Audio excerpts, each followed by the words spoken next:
মঙ্গলবার গভীর রাতে রহস্যজনকভাবে নিখোঁজ হয়েছেন বিএনপির সাংগঠনিক সম্পাদক ও সাবেক সংসদ সদস্য এম ইলিয়াস আলী। এ ঘটনায় ব্যাপক উদ্বেগ উৎকণ্ঠার মধ্যে রয়েছেন রাজনৈতিক নেতাকর্মীরা। এ ঘটনাকে কেন্দ্র করে দেশব্যাপী বিক্ষোভ ও প্রতিবাদ সমাবেশ অব্যাহত রেখেছে। তেমনি ইতালির রাজধানী রোম মহানগর যুবদল এক প্রতিবাদ সভা আয়োজন করে। রোম মহানগর যুবদলের সভাপতি মোহাম্মদ ওমর ফারুকের সভাপতিত্বে এবং মোয়াজ্জেম হোসেনের পরিচালনায় বক্তব্য রাখেন ইতালি যুবদলের সভাপতি আনমুর রহমান সালাম, সাংগঠনিক সম্পাদক ঢালী নাসির উদ্দিন, স্বেচ্ছাসেবক দলের সভাপতি আবুল কালাম আজাদ কামাল সহ আরও অনেকে। সভায় বক্তারা বলেন, বিরোধী দলের নেতাকর্মীদের গুম হত্যা করতে সরকার বিশেষ একটি বাহিনী গঠন করেছে। বিরোধী দলকে নির্মূল করতে এই প্রকল্প গ্রহণ করেছে তারা।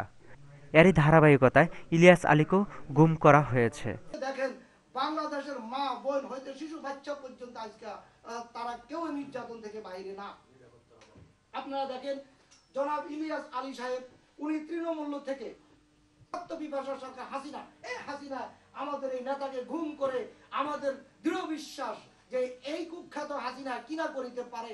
তাই আজকে উনি কি করেছে, আমরা সবাই এটার জন্য আতঙ্কিত এবং আমরা এটার নিন্দা এবং আমরা এটার প্রতিবাদ জানাচ্ছি। বক্তারা আরও বলেন, গুম, হত্যা এবং সন্ত্রাসের মাধ্যমে গোটা দেশকে অস্থিতিশীল করে রেখেছে এবং গত ৩ বছরে ২০০ জন গুম হয়েছে। ইলিয়াস আলীকে গুম করার দায়ে প্রধানমন্ত্রী সহ গোটা সরকারকে অবিলম্বে বিচারের কাঠগড়ায় দাঁড় করানোর দাবি জানান। Shaon Ahmed, Bangla TV news, Rome, Italy.